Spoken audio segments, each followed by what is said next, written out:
Here I have two small, sporty, desirable saloons. Got a Mercedes CLA 35 there and an Audi S3, but which one is the best? Now to find out in this video, I'm going to critique their designs. I really like the look of it. Check out their cabins. What can I do for you? Cancel. Launch them. Oh, that bit into the tarmac really well. Use some science. Almost drowned on Coca-Cola. See which sounds the best. Assess their practicality. Such hard work. And find out which is the most fun. Whoa, a bit of air there. Now, before we get into all that, click on the pop-out banner up there to download the new exciting CarWow app. There you'll be able to compare reviews, videos, check out the best prices on these cars or any cars for that matter. But if you don't want to do that because you're a desktop kind of person, then just Google CarWow and you can go to our car comparison site there to do all the same kind of thing anyway. Now, before we go on with this review, I'd like you to subscribe to this channel and hit the bell icon so you're alerted when we make a new upload, and that way you won't miss a single video. Now, if you're the kind of person that have been watching our videos for a long time but never subscribed, if you don't do it now, I'm coming around your house, I'm going to grab your phone, I'm going to subscribe, okay? Then I'm going to go upstairs, use your toilet and not flush, right? So do it. Good. Let's get on with the video. I thought I'd kick off this video by giving you an in-depth history lesson about Mercedes-Benz. I'm lying, don't worry, I'm lying. Don't click out the video just yet. I'm actually going to kick off this video by launching this bugger. Now, before we do, I should explain that it's got a 2-litre turbocharged petrol engine, 4 cylinders, 306 horsepower, 400 newton meters of torque, a 7-speed dual clutch automatic gearbox, all-wheel drive, and launch control, which engages if ever you're in Sport or Sport Plus mode, if you put your foot on the brake and then floor the throttle. It's so simple. I've got my specialist timing gear here. Now, Mercedes says this car will do 0 to 60 in 4.9 seconds, but we shall see, won't we? So here we go. Oh, struggling a bit off the line. That gear change is brutal. Here we go, here we go. We've got it. We've got a number, people. What is that number, though? 0 to 60, 4.7 seconds. That's good. That's really good. What will the Audi do? Just like the Mercedes, this S3 has a 2-litre 4-cylinder turbocharged petrol engine that has 10 horsepower less, 300 horsepower. It does have the same 400 newton meters of torque, a 7-speed dual clutch automatic gearbox, all-wheel drive and a launch control system which will work when you're in dynamic mode, though you also have to press the stability control to put it into sports mode and ensure the gearbox is also in sports mode, and then left foot on the brake, floor the throttle, and it'll work. Audi says this car will do 0 to 60 in 4.7 seconds, which is what I actually got with the Mercedes. So what will this actually do? I'm going to find out using my specialist timing gear yet again, and we'll find out right now. Oh, that bit into the tarmac really well. That was a good launch.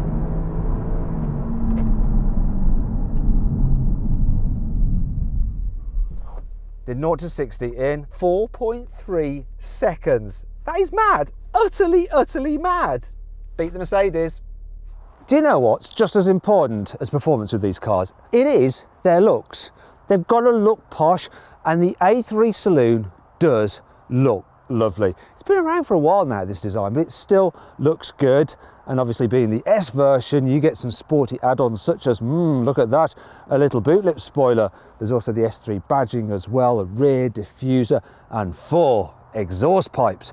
Now, me personally, I prefer the S3's 4 pipes than the larger 2 exhaust pipes you get on the RS3. Cameraman Jack, he doesn't agree with me, but what do you reckon? Let us know in the comments below. You have the argument for us. Now, one of the reasons I prefer the 4 is because of this look. I can not only use sticks to show that they are real, yeah, unlike some other Audis, like the S6 with its fake pipes. You are fake news. I can play them like the kettlebells. How's this for serious motoring journalism? Anyway, so the S3 also gets upgraded wheels. It's got lower suspension. You've got side skirts, there's chromy bits about the place and satin effect on the door mirrors around the front. You have a sportier front bumper, low diffuser on it as well. Once again, there's chrome around the grille, though if you go for the black pack, that is black, the wheels are black. You can also get black on the wing mirrors as well. Nice looking car this, very nice.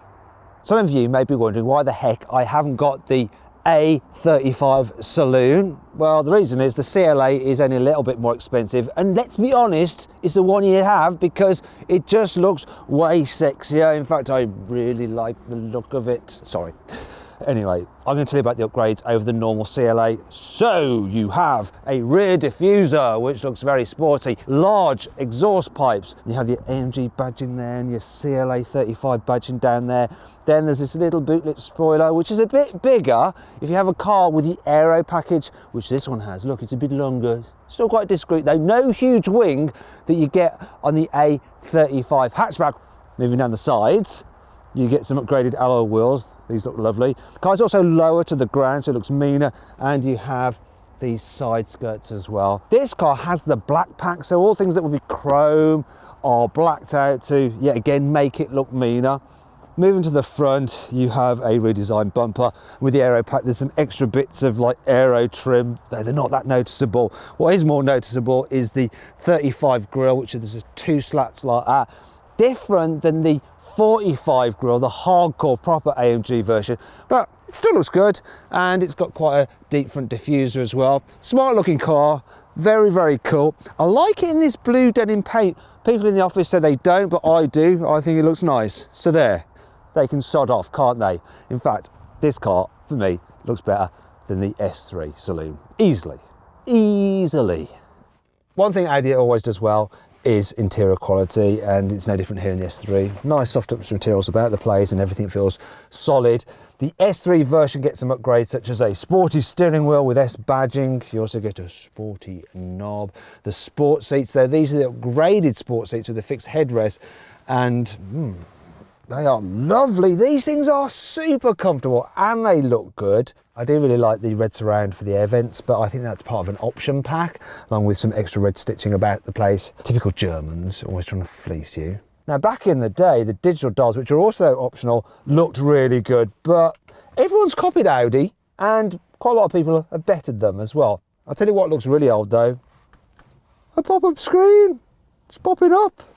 Not back in the day. The system's actually all right to use, to be fair. You know, you get Apple CarPlay and Android Auto and stuff like that, but let's do an update. Still, it's nice to have a swivel wheel controller. Modern Audis don't have that anymore, and I kind of miss it. Oh, why did they get rid of you? You're brilliant.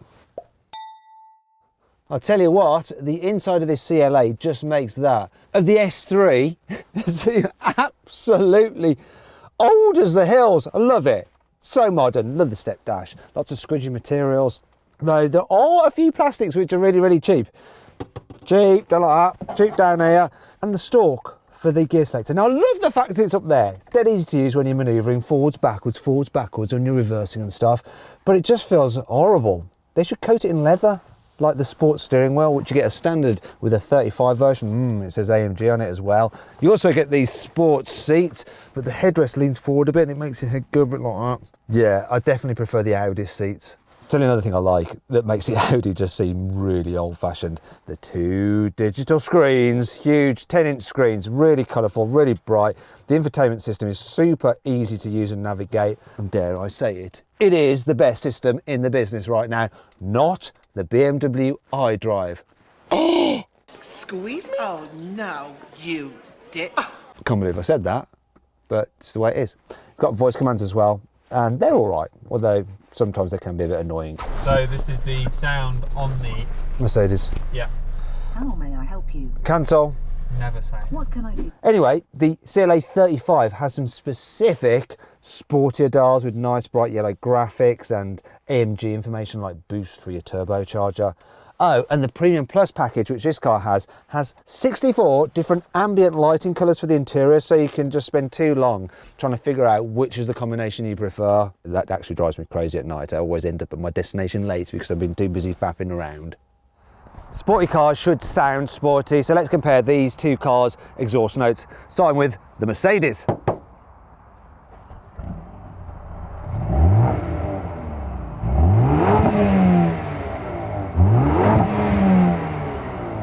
Right, that's enough of that. let's see what the Audi sounds like. Come on then.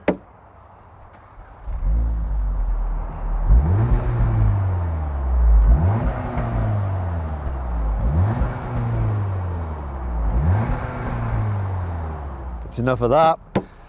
This one has one of those rev limiters, so it won't let you rev past 3,000 RPM when you're stationary, which is boring.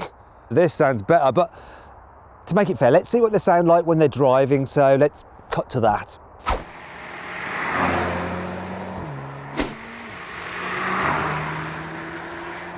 Now, personally, I prefer the sound of the Mercedes, but what do you think? You're going to decide. Click up there on the pop-out banner to cast your vote. What are you choosing? What are you choosing? Ooh.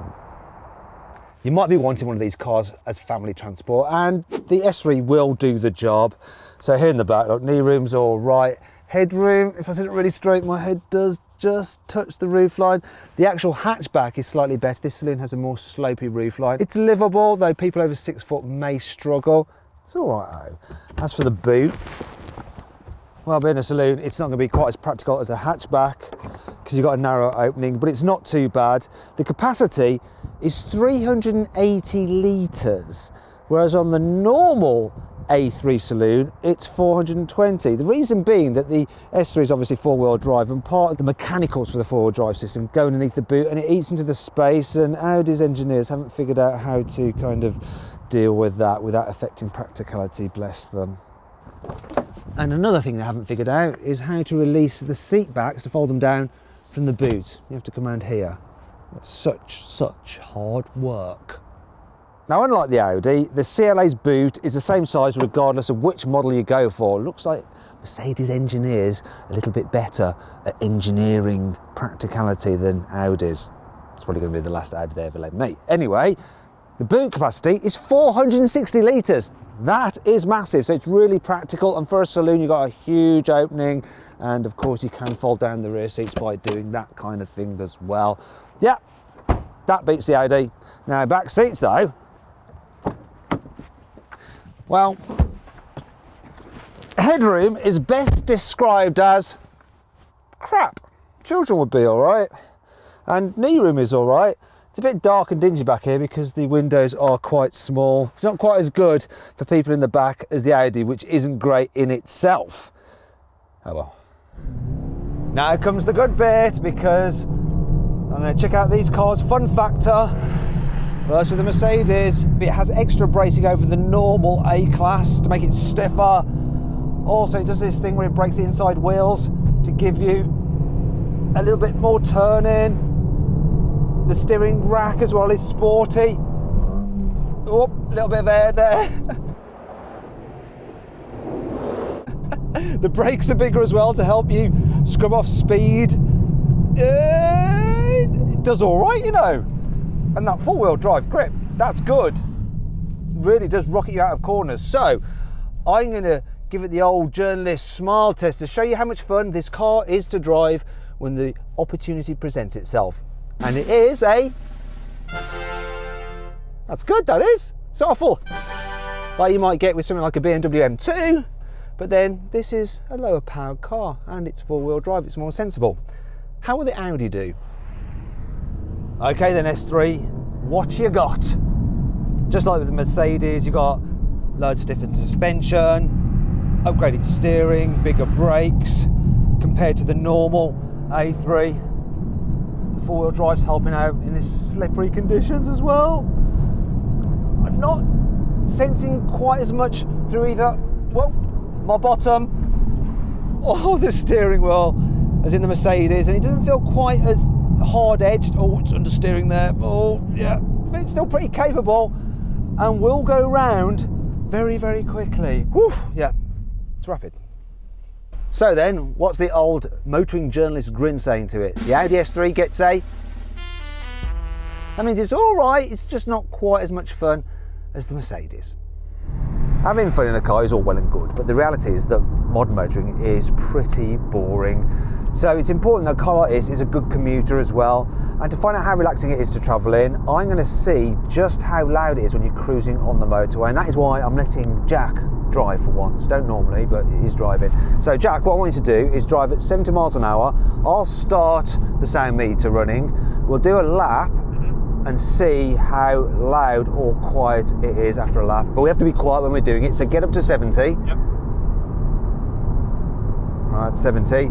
Let's start it now.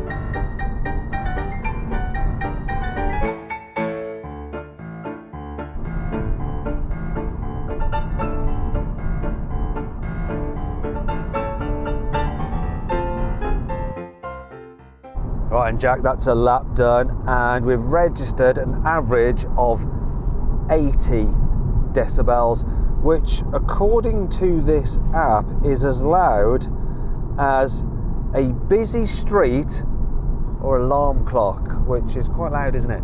Yeah, pretty loud. I think it's the tyres mainly. Anyway, while we've been cruising, what economy has this car been doing? 32. 32 miles per gallon. That isn't too bad really, is it? Anyway, that's enough of this. Let's do the same thing in the Mercedes, and you're going to drive again, Jack. Alright. Alright then, Jack. Same different car.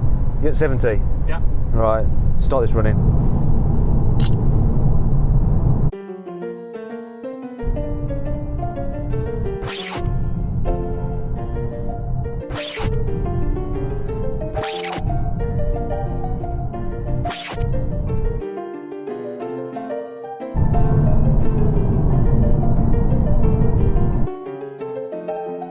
Okay, that's enough of that then. So, you never guess what? It's the same.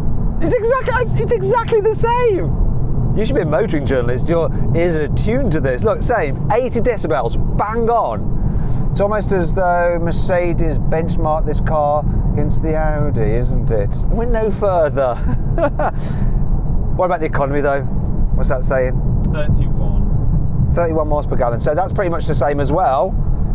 That's not bad economy really. To put it into perspective, so this Coke bottle, if that was filled with petrol in this car, the Audi, that much would basically get you 3.5 miles. Yeah. Now I want to see how comfortable these cars are over bumps. So we're going to see how easy it is for me to drink from this bottle of Coke as we go over this rough surface here. So that's fine, but now it's going to get extreme.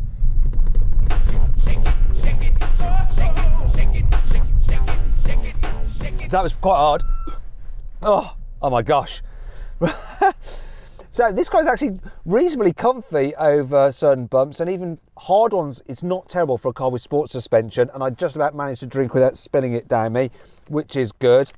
This car is on adaptive suspension in comfort mode, and you don't get that as standard in this CLA 35.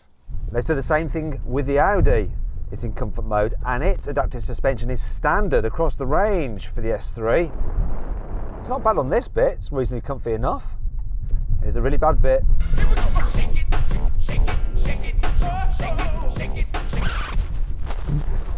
Oh look, it all fizzed up and almost went down my nose. Almost drowned on Coca-Cola. Right, that's conclusive. This is not quite as comfy as the Mercedes. Oh, let's do something else. You might have noticed that at no point in this video have I mentioned these cars' prices. Well, let's talk about that ugly topic right now, the CLA. It starts from £40,000, the S3 from £39,000. However, on average, you can save £4.5 grand off a Mercedes like this through carwow, and 2.5 on the S3, so it's all a bit confusing, but that's the average saving through carwow. What really matters is the saving you can get, and because these cars are quite closely matched, I think that is going to make up your mind. That's going to be the ultimate decision. So to decide which car wins, what I've done is taken into account what I think of both of these cars, and then I've gone on Carwow and found the very best deal for that car available now. And if you want to see it, and therefore which car won, you need to click up there on the pop-out banner to go to Carwow to find out. Go on, just click up there and find out how much you can save and which car actually won.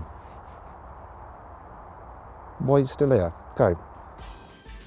Now, I better know what's happened. In the comments, you sneaky guys have gone and said which car I said won overall by going and checking out the website, then telling everyone else. I know what you're like, but hey, that's YouTube, isn't it? In fact, you know what? If you enjoyed the video, give it a thumbs up, give it a like to show your appreciation. Also, leave some other comments, maybe some nice ones. What do you think of my jacket? It's rather lovely, isn't it? And if you want to watch some other videos, they're down below. And if you want to save money on some cars, you click over there on that box. Thanks for watching.